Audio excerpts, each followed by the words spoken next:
ಅದ್ಯಾಕೋ ಏನು ಆ ಶಾಸಕಿಗೂ ಆಡಳಿತ ಪಕ್ಷಕ್ಕೂ ಎಣ್ಣೆ ಸೀಗೆಕಾಯಿ. ವಿಧಾನಸಭೆಯಲ್ಲಿ ಆಕೆಯ ಡೈಲಾಗ್ ಡೆಲಿವರಿಗೆ ಸರ್ಕಾರವೇ ಶಾಕ್ ಆಗುತ್ತೆ. 1 ವರ್ಷ ಅಮಾನತಿಗೆ ಗುರಿಯಾಗಿದ್ದ ಶಾಸಕಿಗೆ ಇದೀಗ ಮತ್ತೊಂದು ಕಂಟಕ ಎದುರಾಗಿದೆ. ಇಷ್ಟಕ್ಕೂ ಆ ಶಾಸಕಿ ಯಾರು, ಏನು ಆ ಕಂಟಕ, ಇಲ್ಲಿದೆ ಡೀಟೇಲ್ಸ್.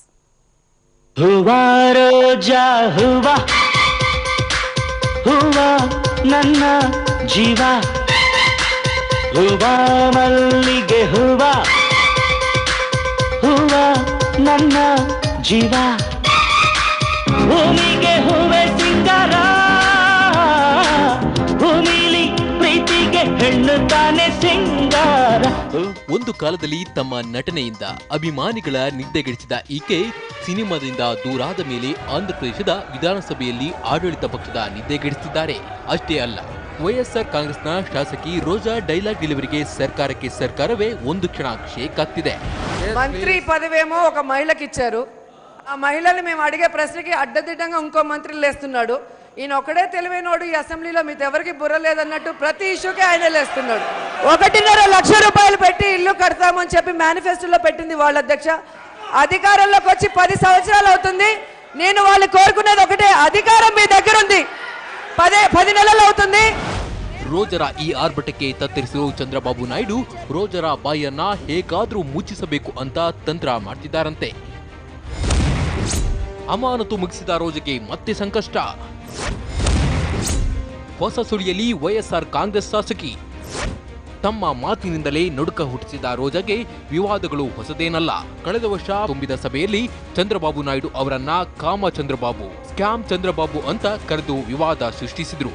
ರೋಜಾ ಅವರಿಗೆ ಸ್ಪೀಕರ್ ಕೊಡಲ ಶಿವಪ್ರಸಾದ್ ಅವರು 1 ವರ್ಷ ಅಮಾನತು ಶಿಕ್ಷೆ ವಿಧಿಸಿದ್ರು. ಇದೀಗ ಅಮಾನತಿನ ಅವಧಿ ಮುಗಿಸಿ ಬಂದಿರುವ ರೋಜರನ್ನ ಮತ್ತೆ 1 ವರ್ಷ ಅಮಾನತು ಮಾಡಿಸಲು ಆಡಳಿತ ಪಕ್ಷದಲ್ಲಿ ಪ್ಲಾನ್ ಸಿದ್ಧವಾಗಿದೆ ಅಂತ ಹೇಳಲಾಗ್ತಿದೆ.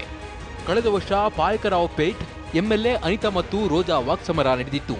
ಈ ವೇಳೆ ರೋಜಾ ನನ್ನ ವೈಯಕ್ತಿಕ ಬದುಕಿನ ಬಗ್ಗೆ ಅವಾಚ್ಯ ಶಬ್ದಗಳಿಂದ ನಿಂದಿಸಿದ್ದಾರೆ ಅಂತ ಕಣ್ಣೀರಿಡುತ್ತಾ ಅನಿತಾ ಸಭಾಧ್ಯಕ್ಷರಿಗೆ ದೂರು ನೀಡಿದ್ರು.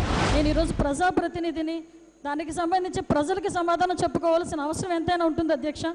అటువంటి పరిస్థితుల్లో నేను చేసిన నా పర్సనల్ విషయాన్ని సభ అందరి ముందు కూడా ఆవిడ చేసిన తీరు కానీ, ఆ తర్వాత ఆవిడ మాట్లాడిన మాటలు కానీ, ఎటువంటి అబ్యూసింగ్ లాంగ్వేజ్ ఉపయోగించారు ఇక్కడ ఉన్న మంత్రులు అందరూ ఉన్నారు అధ్యక్ష.